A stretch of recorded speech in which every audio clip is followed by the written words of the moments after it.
Coming to you live from the basement of an abandoned training facility where we talk about fighting, training, and events. It's the Fight Mixer Show, where you can hear about all the local and world combat sports happenings. Get ready. It's time to gear up and square up because we're going live on the Fight Mixer Show.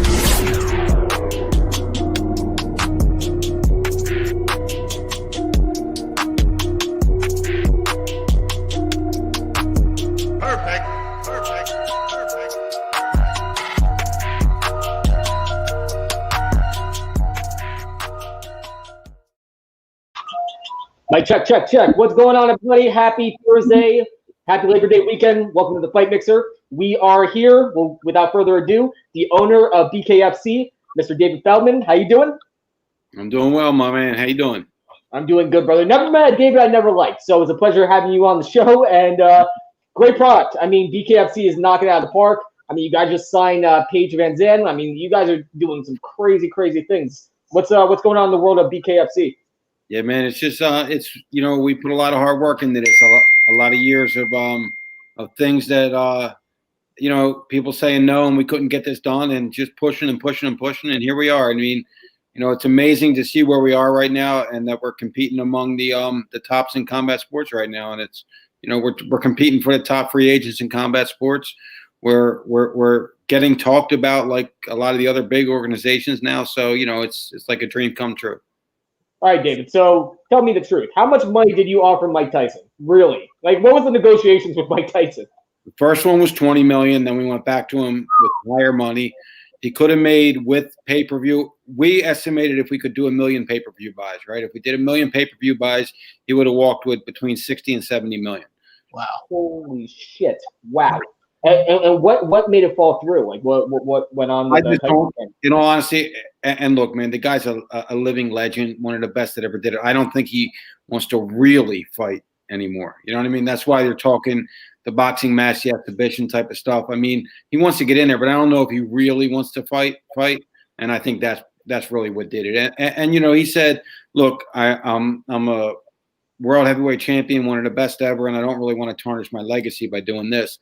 And, look, I respect it. I mean, I humbly disagree with them, but I respect it. And there was a lot of money on the table, but, we got a lot of headlines out of it, and a lot of people were talking about it. So, everything we do is strategic, and it helped us out. So, we were happy to imagine I remember the words from Jim Lampley, Mike Tyson has been knocked out. Like when Buster Douglas knocked him out. I'm saying it only because like a guy, an icon that I looked up to my whole entire boxing career, and I got to make him an offer to fight. It was amazing.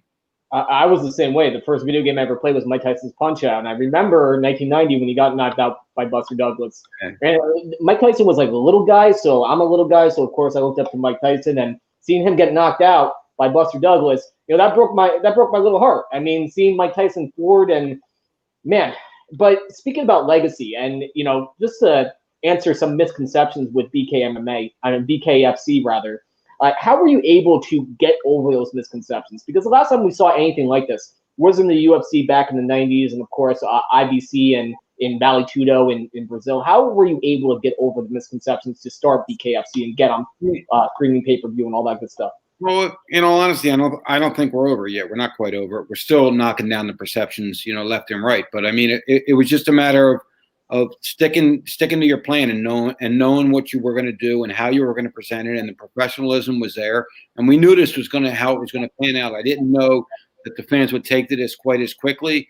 I didn't know that the fights were going to be as great as they are, and we were going to have as few injuries as we do. And I think, those kind of things, as we're not able to talk to commissions and talk to networks and things like that about what we think is going to happen, we're actually, at the point now we can present to them, here's our injury reports, here's exactly what's happening, here's our social media views. Like we just were on World Star Hip Hop yesterday, 1.5 million views on one of our fights. I mean, it's amazing. So now we can show those numbers, not just talk about what we think they're going to be. It's actually what is happening. And I think that's what's really changing the perception of the negativity of the sport. And bare knuckle boxing has been around since like the early 1900s. Like it was like Sabat, Bartitsu over in like France and Europe. And bare knuckle boxing has been around forever. I mean, they have a bare knuckle Hall of Fame with all these old school fighters. I mean, it's not as new as people think. How did you sell to athletic commissions to get this sanction and get events going on? You know, it was just I did my due diligence. I looked at the injuries from, you know, it was a long time ago, but I also did a lot of underground fights. So I knew what the injuries were really like, and there wasn't a lot of injuries. There was blood, there was cuts. You know, it was good stuff if you're a fight fan, and it could make you cringe a little bit if you weren't. And that was without putting all these rules and implications into place. And I just knew that it was going to happen. So I was confident in talking to the guy. So it wasn't like, you know, when you try to sell something that you're not really a fan of yourself, so it's hard to sell it. But I was a fan of this. I knew what it was, so it was easier for me to sell. I mean, it wasn't that easy. It took me 29 tries. 28 states said no to me. So it wasn't that easy, but I just knew it. I knew it that there was something there. So I said, look, let's just keep going and keep going and keep going.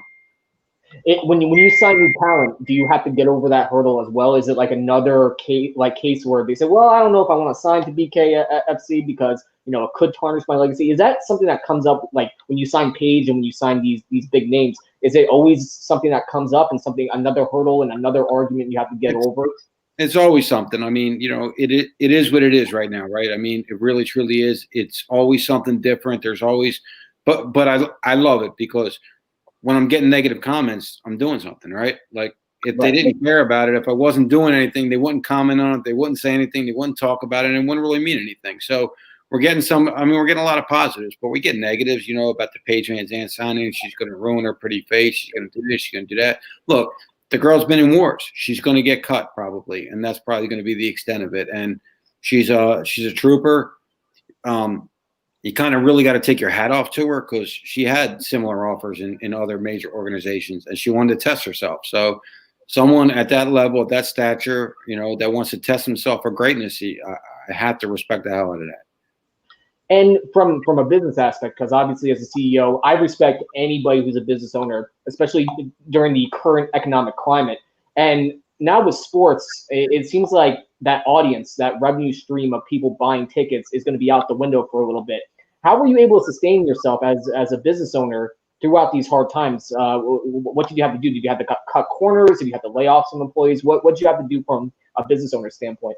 Now, you know, we have about 11 full-time people and about and like 6 part-time people, and then when the staff comes on, I mean, when the event comes on, obviously we have an event day staff which goes into the almost 100 people. But those core people, they stayed with us. I mean, we made sure they were paid. What it really did for us, I mean, the first couple of weeks, I think it hit everybody in just a weird thing, like, you know, the whole world shut down. What's going on? So I think everybody was kind of took a few steps back and was like, what the hell's going on here? But once we got a grasp of that, we actually were able to just really put the team together again, reassemble the team, and actually add some really great new team members. And you know, it was a blessing in disguise for us. It gave us time to really refocus, really tweak some things that we weren't doing right, and enhance some things that we were doing great, and just really plan the future out. And I think it really helped us because we really know where we want to go now. Now, not just we want to be this or be that. Now we know how we're going to get there. And I think it really gave us a little bit of time to reflect on that and to rebuild. And you know, it's a terrible time for the entire world. I mean, that we're still in this thing. You know, it's horrible, but we're refocused. We have goals, and we know where we want to go. And the good thing about not just knowing where we want to go, we have that map. We know how we're going to get there now. Absolutely. And from a production standpoint, I mean, you look at the first event to the last event, and it's night and day. Like, you guys are constantly evolving, constantly, you know, tweaking things, and it's so fan friendly. You know, watching an event and you feel like you're in there, and like when somebody gets hit, you hear it and you see the shot, and it just, you know, it blows your mind from a fan standpoint. You know, what's the goal, like, as far as now you're in the rebuilding process, now you're building up the product? What's the goal moving forward? Where do you see yourself in the next 5 years? I mean, it's just keep pushing. You know, we have a lot of deals that keep coming to the table, and it's going to be the right deal that's going to get us. We have a deal with the Zone on the table that we didn't sign yet, but it looks like we're gonna get that done. We just want to make sure that whatever move that we make is the right move. We're not rushing into moves right now. We're not just saying, oh wow, that's great, let's do this or let's do that. We're being very strategic, and I think really what we want to do is just build a lot of these younger fighters up now. We have a new series coming out called Total Line Fight Series. First one debuts on September 26th in Tunica, Mississippi. That will live on the Bare Knuckle TV app. That's going to be really where we're going to build a lot of these younger guys up and create our own stars. But at the same time, while we were off on the pandemic, we had some very strategic meetings and with our investors and our whole entire team, and it was time to make some moves, and that's why we made a move with Paige, and we have 2 or 3 huge moves that we're making here in the next probably 3 to 4 weeks. That's gonna probably garner the same type of media attention that the Paige signing did, and it's just gonna just keep doing little by little by little. We don't have to sign every big name in the book, but strategically, the ones that are really going to do it for us. And, I think Paige was a great signing because not only is she known in the fight world, but she's known mainstream with Dancing with the Stars, with Good Morning America, with things like that. So it was a great signing for us. And I think that these other signings are going to be just as big for us and very, very strategic. And where do I see ourselves in 5 years? I really, truly think that we're competing for, when I say combat sports, we're not just talking MMA because we're a mix of both. So I think that we're competing for the top 3 or 4 positions in all of combat sports in the next 5 years. Awesome. And Debbie, we love you too. Julian Lane versus the Pitbull. Shout out to Justin Sims. He's under the weather, and we hope he gets better soon. But Julian Lane versus the Pitbull. What do you think about that matchup? I think it's an exciting matchup. Julian has been hounding me every week since this thing started. When am I fighting, boss? When am I fighting, boss? So he's been constantly training. The good thing about him for this one, he doesn't really have to cut much weight. He took this fight on short notice, but he has been training. I think it's a very, very exciting fight for at least 2 or 3 rounds. If it goes that long, it's really anybody's fight. And then if it goes a little longer, I just see the kind of conditioning that Thiago's doing. So I don't know if Julian is doing that same thing with not having the fight scheduled. But it's really a very, very intriguing fight right now. I think it's a better fight than what we had, and I'm excited for it. I'm really, really excited for this fight. I think it's going to be a barn burner. One of our fans just asked, "Are you signing Brock Lesnar?" You know what? If you can get me his phone number, because as soon as that news came out, we said let's find Brock Lesnar. We actually did some talks with some people that are very, very close to him. I think his number's a little unrealistic right now, but if he gets a little realistic, I think we can make something happen. We have a very intriguing match that we think would really, really work well. So we'll see what happens. He's not known for his stand-up game. He's not known for his striking, but right. The guy that we have that we're thinking of isn't really known for that either. So I think it would be intriguing, and a lot of fans will want to tune in for that. We'll see what happens. That'll be a hard signing though, because he was in the WWE. They were paying him like 150 million plus merchandise and plus like a piece of the company or some shit like that. Like they're paying him like how do you compete with companies like the WWE and? I mean, WWE is different, but I mean, with the UFC, he made $1 million plus some pay-per-view incentives and maybe a little bit more. I don't know, but for those kind of numbers, we can compete. Obviously, with the WWE was paying him, we can't compete at all. So, if he wants to fight, we'll see what happens. I don't even know. Is he still under contract? I'm not even sure if he's under contract. I know he's a free agent with the WWE, but I don't know if he owes the UFC anything or not. But, I mean, look, he's a great name, but he's not someone that really fits our style as much. So he's not someone that I'm super, super excited over. I mean, the name and the fanfare would be unbelievable. Don't get me wrong. But, this is bare knuckle fighting, and we're known for putting on fast-paced, very entertaining, very, very good stand-up, brutal fights. So, we're a little bit different than what he's used to. And what I respect about you is you're actually a fan of this. Like you grew up watching this. You were literally injected into the sport when you were from a young age. And you see, there's a lot of money invested in mixed martial arts now and boxing. So everyone wants to be a boxing promoter, MMA promoter. They just want to cash in and get some money out of it, not really being a fan of it. So from that standpoint, from a fan standpoint, who would you want to sign, or is there like dream names that you would like to call, contact? get in touch with, tell them to come aboard? Who are your dream names as a fan?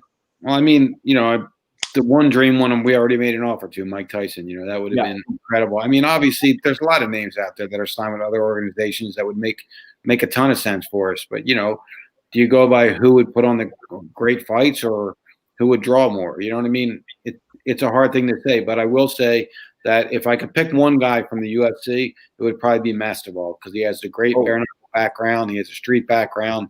This is right up his alley, and he would also bring the fanfare. So he would be someone I would definitely be interested in. And then on the boxing end of it, there's a lot of guys out there that we've been talking to, and we'll see what happens. We'll see what happens. There's some big name. I wish I could talk about them, but we're so close to contracts with some of these guys that I can't. But I think these guys are going to be like, he's fighting bare knuckle. Wow. Yeah. Is it Fedor Emelianenko by any chance? I know you can't say anything, but give me a wink if it is. It's not Fedor. Fedor would be great for this. So, we did talk to his brother, but then we found out all the legal troubles. We didn't bring him over. We have some guys from England that we're talking to right now. We have some guys really from everywhere in the world, in all the different organizations that are ending with their contracts. So, look. We got a little rap where people said they're signing all these retired UFC fighters. They're borrowing fighters from this organization or that organization. Well, if you can show me where all the bare knuckle fighters live, I'll sign them. They don't live anywhere. So we got to build them, and that's what we're doing now. We're going to build our own. We're going to take them from other organizations, not take them, but when they're done with other organizations, we're offering them something a little different. We're offering them 10 minutes, right? It's 10 minutes of fighting instead of 15 or 20 or 36 minutes of fighting. It's 10 minutes of fighting. It's fast paced. It's right now, there's 100,000 MMA fighters and 100,000 boxers in the world. There's 200-300 bare knuckle fighters. So where do you have a chance of standing out and becoming a superstar faster? You're going to have that with bare knuckle faster than you are with these other organizations. That's why these guys are coming to us. And that's why they really like fighting for us. Plus, I mean, we really do have that family-esque kind of feel here. Everybody really gets along with each other. We're always really pushing each other to be the best that we can be.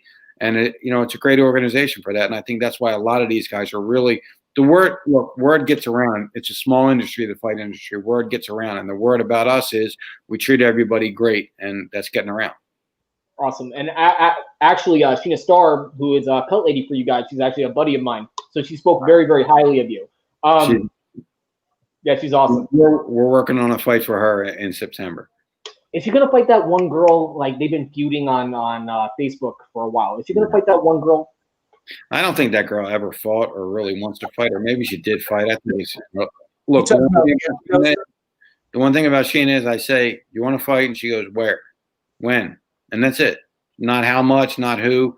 She's awesome. She's awesome. But, we're going to really build her into being our cut person. But we're going to get her a couple more fights, and see what she can do. And we'll see the end of September. She's probably going to be fighting in Mississippi on our first Toe to Line series show. Awesome. But she did have one complaint. She said you need to get a Twitter handle because there's actually a fake Twitter of you that was created. And somebody actually made a post that Chuck Liddell was going to fight Tito Ortiz in bare knuckle. So yeah. I have a Twitter. Honestly, I just wasn't very active on it. I was letting my guy take care of it, and he wasn't. So we're getting more active on that. But the thing was it's really funny because I did an interview about a year ago, and the guy put in the interview, I forget who it was, but he put in the interview, he's like, one of David Feldman's 7 tweets ever. I just never got into Twitter, but yeah, you know what? I got messages from a lot of the top reporters around the world, and they were like, man, you made it. You have a fake Twitter now, so you made it. So it's pretty cool. I mean, at the same time, we're trying to do what we can do to get that situation taken care of. But it's annoying and flattering at the same time. You made it. Now you have fake Twitter accounts rolling around, and they're making fake matchups happen. I mean, you absolutely made it. But here's a question I have for you. So, what I respect most about you also is, even though growing up as a boxing fan, you decide not to go with the grain. You didn't create a boxing promotion. You didn't try to create an MMA promotion. You went completely against the grain, and now you're in bare knuckle fighting. So what made you fall into, or what made you come up with that idea? And why didn't you just stray towards what is a proven system, which is creating a boxing promotion or creating some boxing fights, hosting some boxing fights. What made you go against the grain? Well, I did. I actually did promote some boxing matches. I promoted some mixed martial arts matches. I was a professional fighter myself, and then I got into promoting a little bit. And one of the fighters that I signed, his name was Bobby Gunn, and he was an Irish traveler, and he was telling me how they would do these fights with their families, and they would bet money on them to solve family disputes, and they would do them in the field. So I started researching like the traveler bare knuckle fights and stuff, and I got really excited. I was like, man, this can be something. So back in 2001, we did a small show on an Indian reservation in Scottsdale, Arizona, Fort McDowell Casino. Packed the place, you couldn't get in there, and the thing why I'm here today is because we did almost 1 million people streaming it, but the site crashed and we weren't able to get paid from it. But we knew then that everybody wanted to see this thing, so that's why we kept rolling with it, and that's why we're here today, because we saw the early possible success that it could have been, and now we know that these guys just want to. This is something they want to see. This is something different, and people do want to see different things now. What will you ever step back into the cage? Will you ever step in the ring and do a bare knuckle fighting yourself in your own promotion? It's so funny because I started training a lot, and a couple of the guys at the office were like, "Just one more," and I'm like, I can't do one more. I mean, I would love to, but I had to be professional about this, and plus, I probably couldn't come home because my wife would never let me do that ever. Come on. I said one more. She's like, "No more. No more. You can't even remember what you did yesterday because I'm so busy." So it's crazy. Come on, David. Dana White tried fighting Tito Ortiz. Vince McMahon tried fighting Stone Cold Steve Austin. Right? Come on, David. You can fight your employees. I'll tell you what. I'm not calling him out, but if Dana White ever wanted to knock I'd be all for that. But look, man, what he did for this sport and for combat sports and for the UFC, it's nothing short of amazing. It's incredible. So, he did his thing, but, we're doing our thing too. The thing is if something were to happen, I get into it. I did actually, that was my daughter who got in the background. I actually did so in one of these bare knuckle fights, which we're going to post here any day, actually, one of these underground ones I actually got caught out by someone and did a bare knuckle fight, and I knocked the guy out with a body shot. I think I broke his ribs. So I do have that, and that's probably going to post here. My guys are begging me to post it, so I'll probably post that soon. But look, man, I just want to grow this company into the biggest monster it can be, man. And it absolutely will be. So before we let you go, I'm going to ask one more question. So if you could fight anybody, and this could be anybody from any generation, it could be Bruce Lee if you feel it should be. But who would be your dream opponent if you could fight one more fight? Anybody from any generation? That's a great question, man. You're talking, who would I want to fight legacy-wise, or who would I want to fight to get paid? Sure. One of your dream opponents, somebody that you want to fight, like somebody that you want to get in the ring with. And bare knuckle. Yeah, I mean, I think, I would like to I'd like to fight like a Conor McGregor. That would have been, tremendous, because he brings so much to the atmosphere, and he's made for this type of environment. He's made for bare knuckle, and he brings all the hoopla to it, with it. So probably something like that. But look, again, I don't want to fight anybody anymore. But if I have to fight somebody, the good thing is I can fight. So correct. If there's a problem, I'll take care of it. I think that's really why you asked that question. I think that's why I get along with the fighters so well, because I've been there, I've done that, and I'm not really concerned about any of them. And I mean that respectfully. I'm not like, if something goes down, it goes down. No, it'll never go down. But if it goes down, it goes down. But I have to carry myself because I've been there. I dedicated myself. I trained my ass off. I fought for years. I was born in this. My father trained 7 world champions. I lived with 10 fighters at once, all my life growing up. So I know what they went through. I think that's why I really get a good relationship with these guys, because I get what they're going for. And I also call bullshit on them really, really fast too.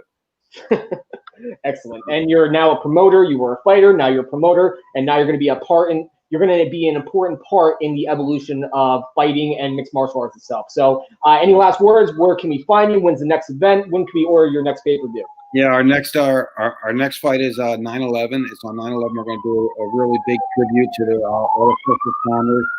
We're also we teamed up with this organization called the Travis Manion Foundation. It's a foundation that helps a lot of fallen soldiers' families. So we're teaming up with them. We're going to honor them, help raise them some money next Friday night. That is in Daytona Beach. It's BKFC 12. It's live on the Bare Knuckle TV app. Download it now on all the different platforms that you can download it. Go to the App Store, go to the Google Store. It's Bare Knuckle TV app. It's got all our library, all our shoulder programming, and every one of our live events. And the best thing about it is it's $3.99 a month. So you get all our pay-per-views, every one of our fights, all our libraries, everything that we've ever done for only $3.99 a month. Absolutely. And we thank you so much for coming on the show, David. We can't wait to continue covering bare knuckle fighting. And of course, Matt's excited about seeing bare knuckle in action. So thank you so much, David, for coming to the show. I really appreciate it, guys. Thank you. All right, you're the man. Have a good one. You too. Bye-bye. CEO of Bare Knuckle FC. That's fucking awesome. Yes, sir. Brock Lesnar is going to end up there. I guarantee it. David's going to whip out that money, and Brock Lesnar's going to come a flocking. I promise.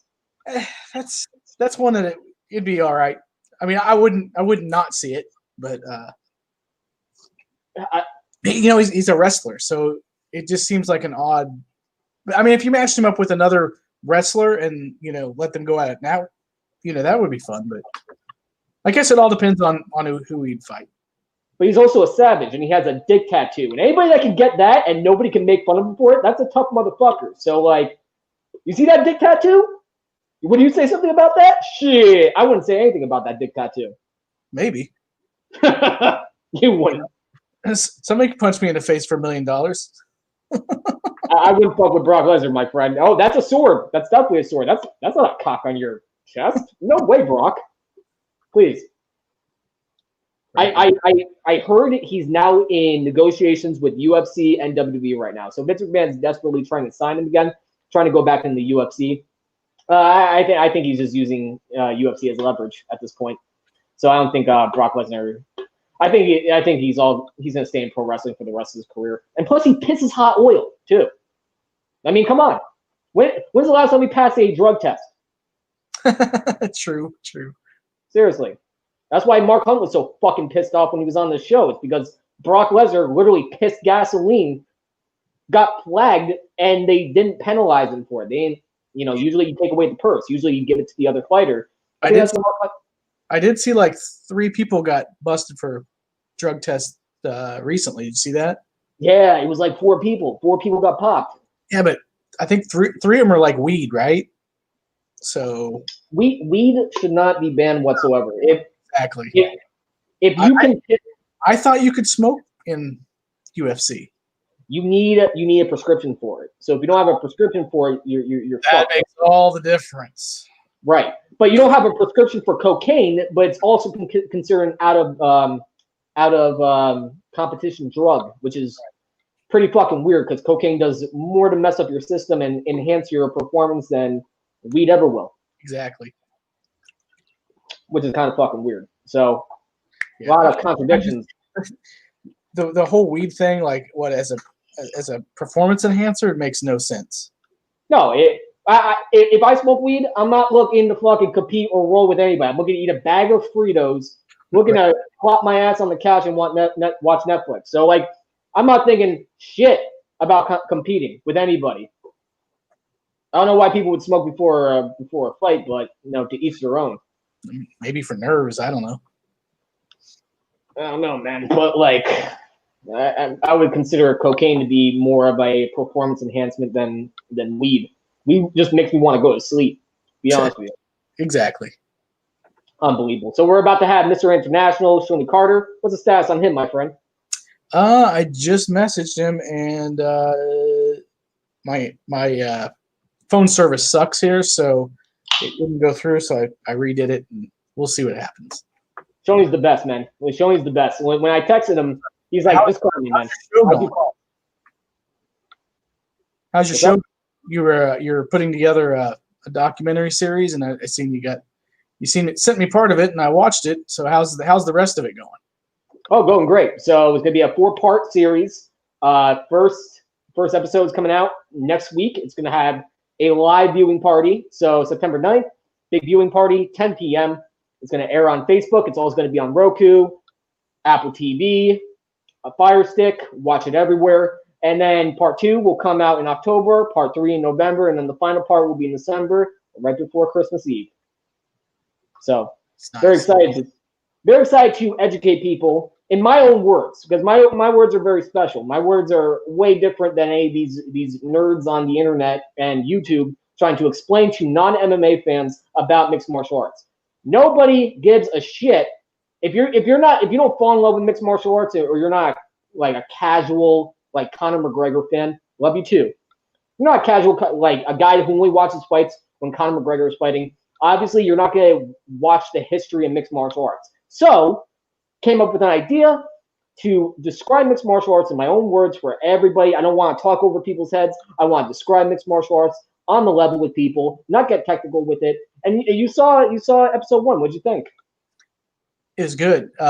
You may not want to have your children in the room, though. Oh, yeah. So, one or two things. We're either going viral with it or I'm getting sued for it. So I definitely would not suggest your children being there, because I think my editor counted. The editor of the show counted, and I said fuck just about, I think it was like 51 times. So I would not recommend any children watching this program. Yeah, 51 seems about right. Yeah. So no children, none are allowed to watch this program. It's for mature audiences only. I can't even speak tonight. Yeah, so I think I'm going to be heading down to BKFC 12 in Daytona, so you guys can be looking for interviews from ringside from us from there. Me and Justin Sims will be doing interviews. So I wish you could come down, but I will be heading to New York City to hopefully hang out with you. Can't wait, man. On the 13th. So can't wait for you to come down. You're gonna have to keep up, though, man. You're gonna have to keep up. I'll jump on the old private jet and head on down there. You know, I'm a big partier, my friend. So you're gonna have to keep up, brother. What's that? I'm a big partier, my friend. So when you come in my neck of woods, when you're the visiting team, you're gonna have to keep up. We'll see. We'll see how big of a party you are. No, we'll see about that, Stevie Wonder. I guarantee Matt is passed out, face first, face down by 10 p.m. every single night. Guaranteed. You drink White Claw, so. I drink White Claw to sober up, my friend. Listen, White Claw is my chill. I want to talk to awesome guests type drink. Okay, don't you make fun of my taste in drinks, my friend. Is that like when you run and that's kind of your slow down? Fuck you, man. Holy shit, man! But yesterday's show too. And wait, go back. So like yesterday's show was absolutely awesome. So we have a new show. The Fight Mixer has a new show featuring the ladies of Fight Mixer, and you had a great guest. He fought for LFA. He's coming off a big win, and he knocked it out of the park. Just saying, it's probably the best host on this program by far. Who? You talking about? I just had a brain. Ali and I just had a brain fart. Oh, Karina and Ali. Yeah. Two of the best hosts. I mean, I had a ball when I was on their program. It was awesome. Karina was going to be on tonight, but her training went a little extra long, or she had to cover somebody. So great show, guys. If you haven't tuned into Wednesday's program, definitely do, because it's definitely better than my shit. So definitely tune in on Wednesday. You know, they're gonna knock it out of the park, my friend. I'm telling you. Yeah, and next week we got Jessica Borga on their show. Wow. And I also just signed up who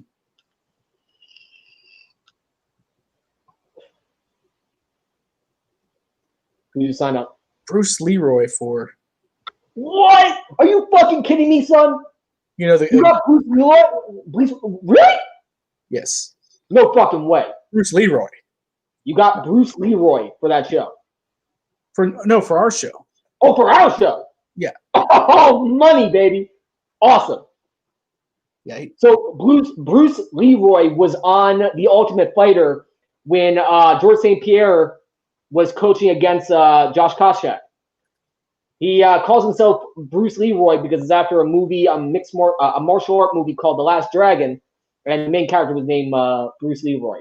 So his whole gimmick is like that. You know, he wears the Bruce Lee stuff, and he's an awesome guy, awesome dude. I hear. Yeah, I mean, it's Alex. I'm trying to think of his last name. Starts with a C. Yes. Yeah. I feel bad now. I can't think of it. He just won his last fight on.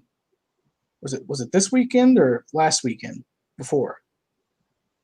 He's a great fighter. He's one of those underrated badasses. I enjoyed watching him walk out, and he looks like he's just having a real good time. So, because he is. I mean, when fighting is second nature to him. He's a bad motherfucker.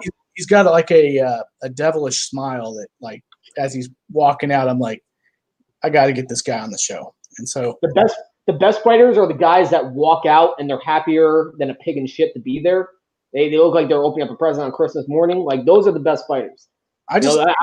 Anybody that has fun doing what they're doing, you know, that's gold to me. Definitely gotta pick his brain. Definitely. I can't wait. Can't wait to have him on the show and talk to him. And Gabe, of course, couldn't make it tonight. We missed my buddy Gabe, and I hope he comes back soon. He'll probably be back on next week, right? As far as I know, yes. So family commitments. He's a family guy. He's not only a Brazilian Jiu-Jitsu black belt, not only a UFC veteran, not only one of the baddest motherfuckers on planet Earth, but he's also a father. So, you know, Gabe, if you're watching, love you, brother. So he'll be back on the show next week. Can't wait. As we are waiting, Mr. International, Shonie Carter. Yeah, very patiently waiting. Shonie's on his own time, baby. He's got to make his entrance. So certified pimp, baby. You know, we can just shoot the shit for, you know, the next 20 minutes. You can come on like the last minute, and we'll just say what's up. And talking on the phone was one of the best experiences ever. So he doesn't do texting. He wants you to talk to him on the phone and call him, and he is the funniest guy ever. So, like, talking to him on the phone, I was laughing my balls off. Like, he is a legend of the sport. He actually has a win over Matt Serra with a spinning back fist. You know, he fought all over the place. He fought all over the world. He is one of the most entertaining cats ever. He was actually on The Ultimate Fighter with George St. Pierre. He was trying to teach George St. Pierre some swagger. Do you ever see that clip? Did you ever watch The Ultimate Fighter with him and George St. Pierre? A little bit. I watched a little bit of it. I need to figure out where I can watch all these episodes because I didn't watch a lot of it, and I think it might be something I need to watch. But are they all on the UFC Fight Pass, or do you know? Yeah, they're all on UFC Fight Pass, so you can watch it. I might get that for a month. Yeah, definitely get it for a month. Experience the glory that is. But start off with season 1. Are they all on demand, or is that like, or is it like you have to catch it? No, my man, it's all on demand. Okay. Yeah, I'll probably.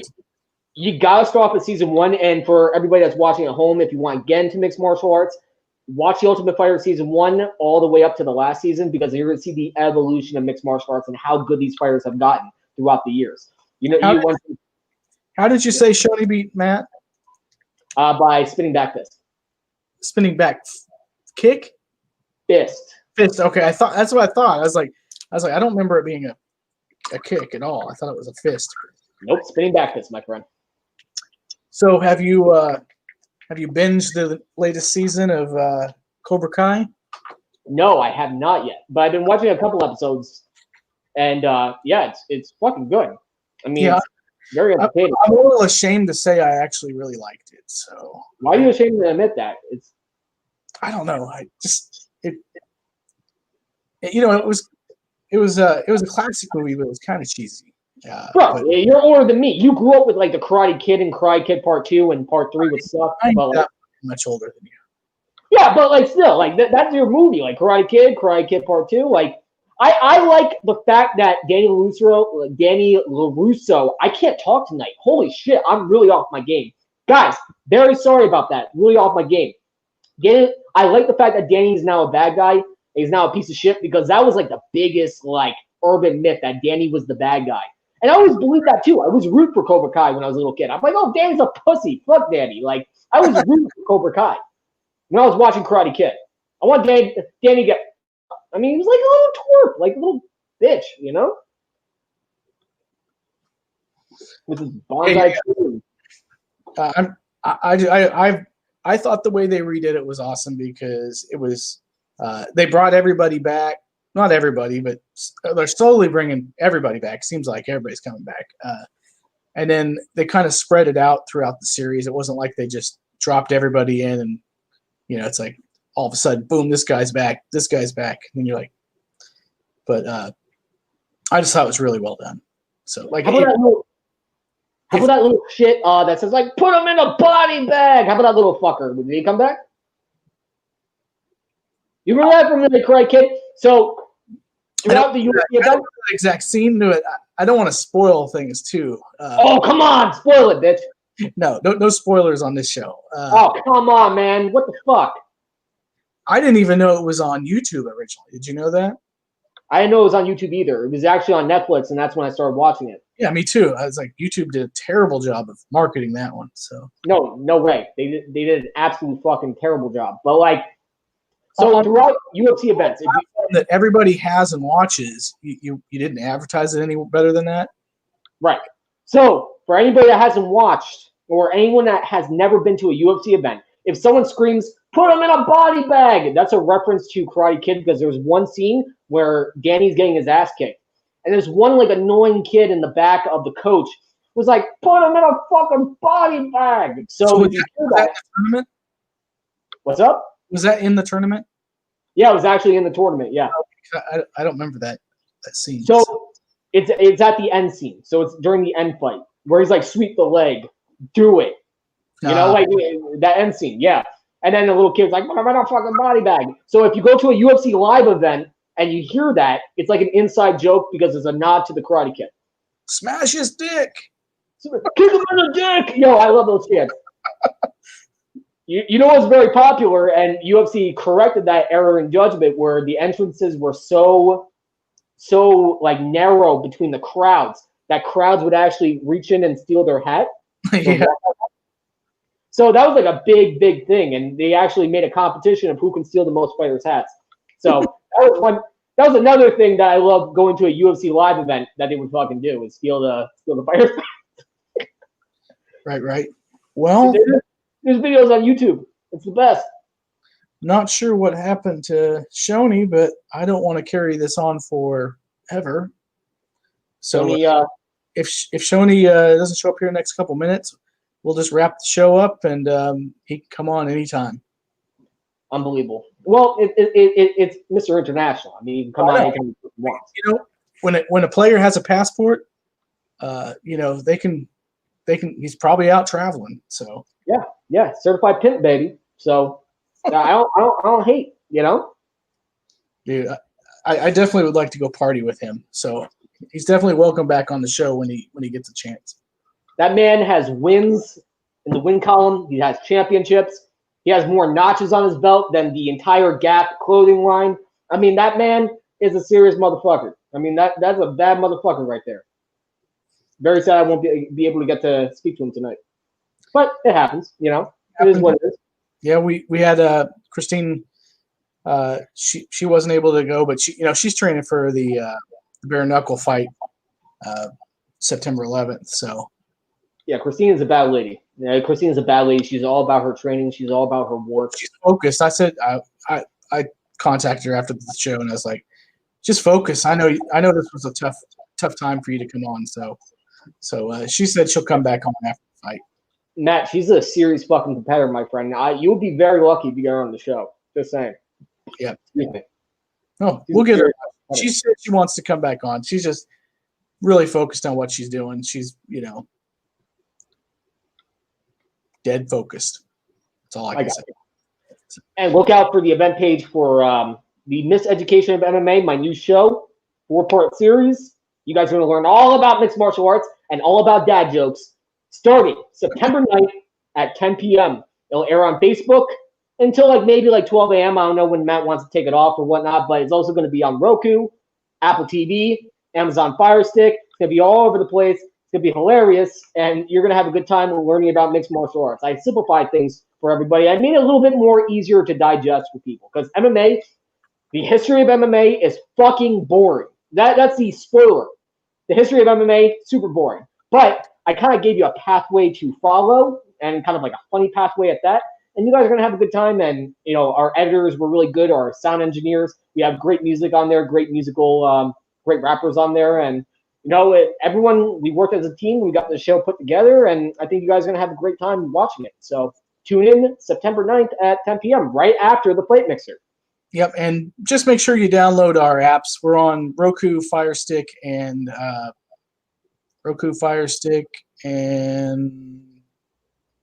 what's the other one? Roku, Fire Stick, Apple TV.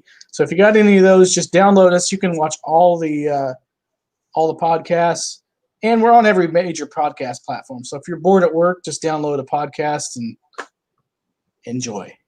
Yeah. And listen to the sweet sounds of David Potter and Mr. Matt, Mr. Gabe, and Mr. Justin. I'll give Shonie about 2 more minutes. Let's just see where he's at. Okay.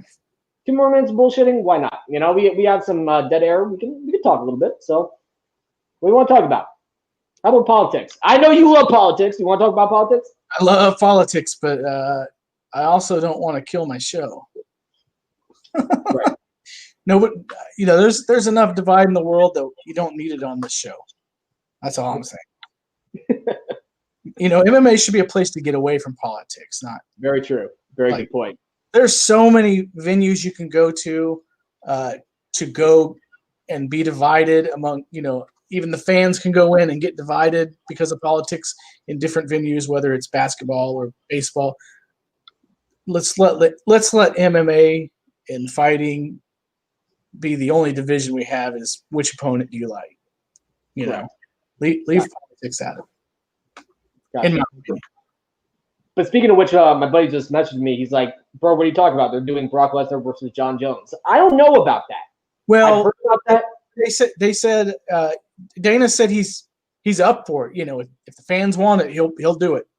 And then I'd like to see John Jones punish Brock. Because it'll happen. To Brock is going to do that fucking power double. He's going to lay on top of John Jones like my prom date, and he's literally going to just hammer away at him for 3 rounds. I think Brock is broken. I don't think Brock is broken, my friend. I think you highly underestimate the fucking beast. You see you see the titties on that guy? Holy shit. That guy is still a fucking animal. And listen, dude, I'm not taking John Jones is a machine and just John Jones has slowed down. He has slowed down. He's fought through wars since he was like, 20, 21, 20, around that age. I met John Jones. I love John Jones. He's a great guy. We had a great 40-minute conversation. I love John Jones. He used to train with Team Bomb Squad. He used to wrestle in New York. I used to wrestle in New Jersey. Him and I had great conversation. He's a great guy. I love John Jones. But the fact is, he's fought through wars. He's also beaten up his body from partying. And I know because I've beaten up my body from partying. So, I know where John Jones is at right now. Not where he's at. He's definitely above me. Yeah, for sure. Right. So I know where he's at because we're the same age. Yeah, and except he has done it on a higher scale than I ever will do it. Yeah, so probably partying and fighting. Well, partying, I party better than anybody. So, get on my level, guys. John Jones including. But, how many times have you been to jail for partying? Wait, what? So, how many times have you been to jail for partying? Oh, okay. Zero. So you haven't partied like John Jones. That's a very good point. Well, I party like John Jones, but I get caught like John Jones. You know what I'm saying? You know what I'm saying? When you wake up in the pokey and don't know how you got there, that's partying. That's a very good point, my friend. But, I think John Jones has showed, and forgive me, guys, I'm talking like shit tonight. I do apologize about that. I've been working my ass off throughout this pandemic, and I'm exhausted. So I'm sorry if I'm talking like shit, and I've also been working on a television show, so forgive me. Too much applause will do that to you. Yeah, exactly. So, John Jones, you saw in his last fight, he slowed down considerably. So I think, personally speaking, that Brock Lesnar is going to avoid the pocket, stay out of the pocket, And then right when John Jones reaches ever so slightly to engage, Brock Lesnar is going to do a power double and fucking throw John Jones right on his ass. I think that's how it's going to end. That's how all 3 rounds are going to be honest with you. And John Jones has very big legs. He has very long legs. That's a nice target. I think that would be it'd be a good way for Jones to get into the heavyweight division to introduce himself back to it. But it's a bad way. It's not a safe fight whatsoever. Stipe is not even a safe fight for John Jones. Mm-hmm. Not at all. Not at all. Yeah, it looks like Shonie's not going to make it tonight, but that's okay because I still love Shonie. So yes, we'll get him back on it, Fuck yeah, man. So, shall I wrap up the show, good sir? I think so. Okay. I will proceed forward. Gabe and Justin, you're going to see them next week. They're off doing their own thing, and we love them, and they'll be back next week, and I can't wait to talk to them and talk to another great guest and talk to everybody out there in homeland, wherever you guys are. Oh, my God, I can't fucking talk tonight. I need to get some fucking sleep. I can't wait to talk to all the great MMA fans across the planet Earth about this great sport. From the Fight Mixer, Matt the producer, me exhausted as fuck. I can't wait to get to bed. Signing off from the Fight Mixer. Ladies and gentlemen, boys and girls, this is the Fight Mixer. I'll see you next Thursday. Tune in to Wednesday's show. Peace!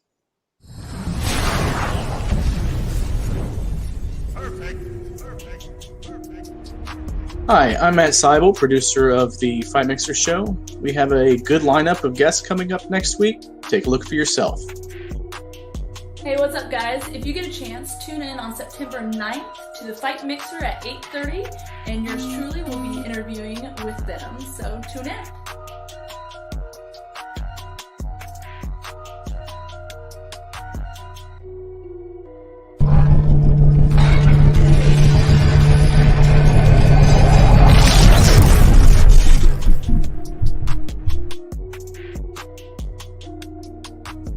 Perfect.